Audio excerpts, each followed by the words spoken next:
আসসালামু আলাইকুম বন্ধুরা, কেমন আছেন সবাই? আশা করি সবাই ভালো আছেন। আমিও আল্লাহর রহমতে আমিও ভালো আছি। আমাদের এখানে আজকে বৃষ্টি হয়েছে সারাদিনই, এখন একটু কমছে। তো আজকে আপনাদেরকে আমি একটা ভর্তা বানানো শেয়ার করব, পটল ভর্তা। আমি জানি না আপনারা কেউ খাইছেন কিনা কখনো। আমি আজকে আপনাদেরকে শেয়ার করব। আমিও খাইছিলাম না, সেই দিন আমার শাশুড়ি বানিয়ে খাওয়াইছিল, আমার কাছে খুব মজা লাগছিল। এই জন্য ভাবলাম আজকে আবার রান্না করব এবং আপনাদের সাথে শেয়ার করব। তাহলে চলেন দেখি কী কী লাগবে। প্রথমে আমি কড়াইয়ে পটলগুলো সুন্দর করে ধুয়ে সিদ্ধর জন্য বসিয়ে দিছি। কাঁচামরিচ দিছি। আমি শুকনো মরিচ ভর্তা খেতে পারি না, আমার ভীষণ পেট জ্বলে। এই জন্য খাই, ওটা পছন্দ করি, কিন্তু খেতে পারি না দিয়ে খাই না। আমি কাঁচামরিচ দিয়ে করব। কাঁচামরিচ দিছি, পেঁয়াজ দিছি, পটল দিছি। এগুলো আমি সিদ্ধ করে নেব।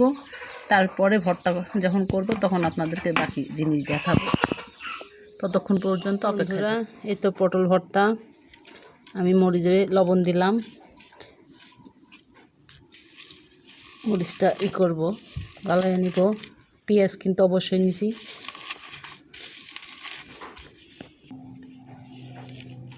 মরিচ পেঁয়াজ একসঙ্গে মেখে নিছি। এবার একটু তেল দিব, সরিষার তেল দিয়ে ভালো করে মেখে নিব।